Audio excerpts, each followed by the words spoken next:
Hey, what's good, guys? You know, fiber, it's that word that everyone's talking about. It's that thing, it's the gold standard word for nutrition that's been going around for decades. It's eat more fiber, it's good for you, good for your heart. It keeps you regular, it protects against cancer, it balances your gut, and you've heard it a million times, I'm sure. But here's the funny thing about accepted truths, is that they stop people from asking questions. Once you stop asking, the myth just becomes a law. So let's talk about what fiber actually is. Fiber isn't a nutrient, it isn't a vitamin, it's not a mineral, it's not a protein, it's not a fat, it's actually plant scaffolding, cellulose. It's a resistant starch. And this material, the human body doesn't really digest. You eat it, your enzymes look at it, it kind of shrugs it off, and it sends it further down the line untouched. That's the first clue. It's not food you can actually eat, it's food for your bacteria that live inside of you. And whether that's good or bad depends entirely on who's in charge down there. See, your gut isn't a peaceful garden with friendly microbes all singing along in harmony. It's actually a living battlefield. It's a living battlefield to trillions of bacteria and fungi fighting for dominance, each one influencing your immune system, your hormones, your mood. And when that balance leans towards the wrong side, fiber becomes fuel for dysfunction. In a balanced gut, fiber breaks down into short-chain fatty acids like butyrate. These molecules can actually lower inflammation, feed the colon cells, and tighten the gut barrier. But when dysbiosis is present, that same fermentation process produces methane, hydrogen, and other gases that bloat you, slow transit times, and trigger the immune reactions. The mechanisms doesn't change, it's the environment. And here's where most of the confusion comes from. The research that is built from fiber is essential narrative was mostly observational from populations who ate high fiber diets, more fruits, more vegetables, more grains. People that tend to eat these tend to have lower disease rates, but those same populations also ate fewer processed foods, moved more, slept better, and weren't battling their microbes with seed oils, you know, the bad type of seed oils, the omega-6s, and stress. And it's this stress hormone correlation dressed up as a causation that obviously becomes gospel after a while. Fiber becomes the scapegoat for all that was right. But the credit didn't belong to the fiber, it belonged to the lifestyle and the food quality. So let's talk about colon cancer. It's a myth. You've probably heard that fiber sweeps the intestines. It cleans like a brush. Sounds really poetic, but it's completely false. The intestines aren't a pipe that needs scrubbing. They're lined with a delicate mucosal layer, immune tissue, and microvilli that absorb nutrients. When you overload them with coarse, indigestible material, you're not cleaning, you're irritating. Chronic irritation isn't protection, it's inflammation. Colorectal cancer isn't caused by lack of fiber, it's broken by metabolic dysfunction, chronic inflammation, insulin resistance, and exposure to toxins produced by these processed foods. When people add fiber and feel better, it's usually because they've replaced the junk food with real food, not because the fiber is fixing the problem. Mechanically, fiber works by slowing digestion. It absorbs water, it bulks up, and makes you feel full.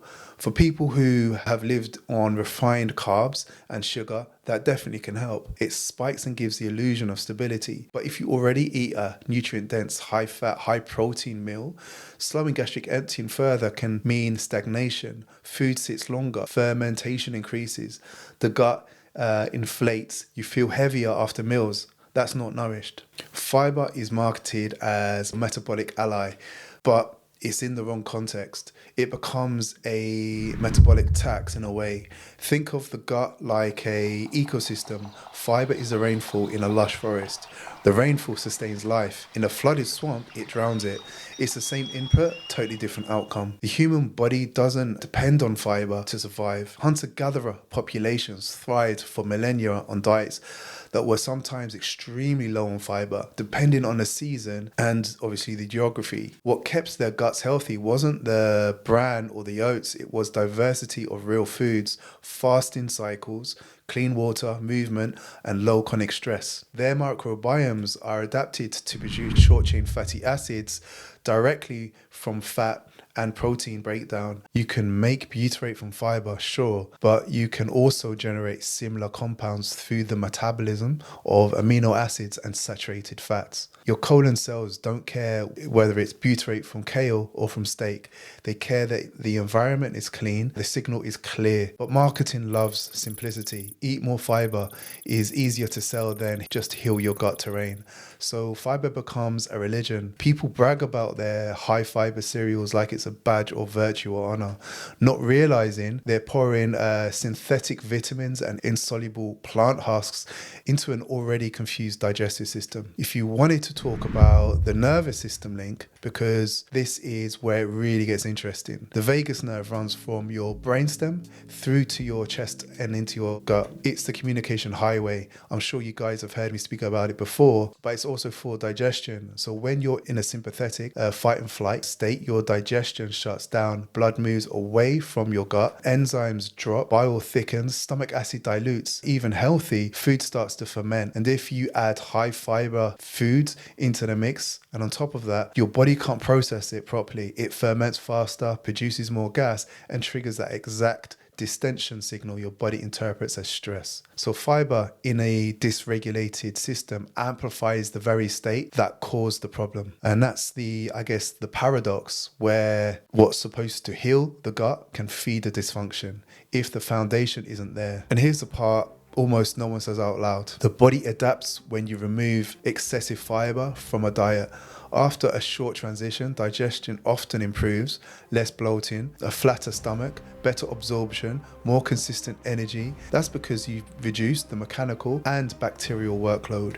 You've taken the pressure off of the system that was just trying too hard. See, fiber isn't the villain, it's just misunderstood.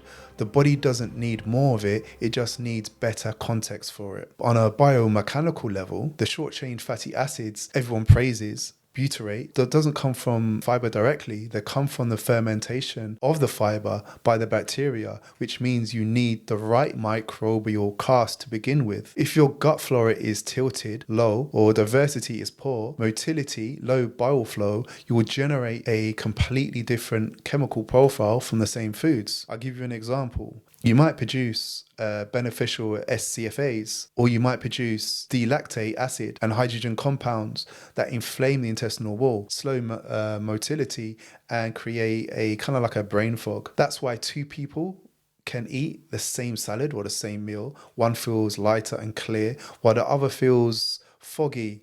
Same food, different outcome, different terrain. We keep talking about what to eat, but not about what that food meets when it gets inside, if that makes any sense.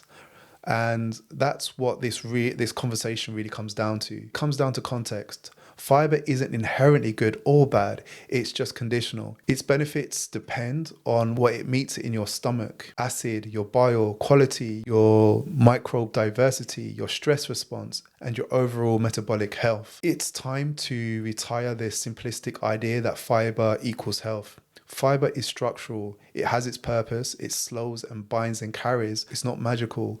It doesn't detox you. Your liver does. It doesn't regulate your weight. Your hormones do. It doesn't fix inflammation. Your nervous system does. When the system is balanced, a moderate amount of fiber supports function. When it's not, it actually amplifies dysfunction. And that's the nuance people don't want to hear, because nuance doesn't sell books. It sells things like breakfast cereals. The fiber narrative is a perfect example of how modern nutrition reduces complex biology to marketing slogans. It's easier to tell people to eat more fiber than to talk about gut-brain axis, the signals, the chronic stress, digestive enzyme decline, or how the industrial food stripped humans of natural microbial diversity. But if you zoomed out, the picture is really simple. Your gut isn't asking for more bulk, it's actually asking for peace, for rhythm, for a clear signal.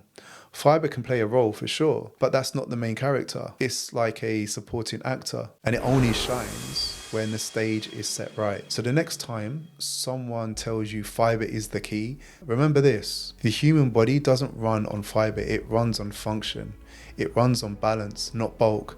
The answer isn't in adding more, it's understanding what's already happening inside. Because your gut isn't a storage tank that needs flushing, it's a living, breathing network that needs harmony, and no amount of brand or powder or marketing slogans can actually change that. That being said, if you want to learn more or how we actually implement that, my community is the place to go. For the longest time now, we've been told the wrong thing and we're going really fast in the wrong direction. So get connected with my community and I'll see you inside there. The link will be in the description. All right. Till next time, guys. Peace.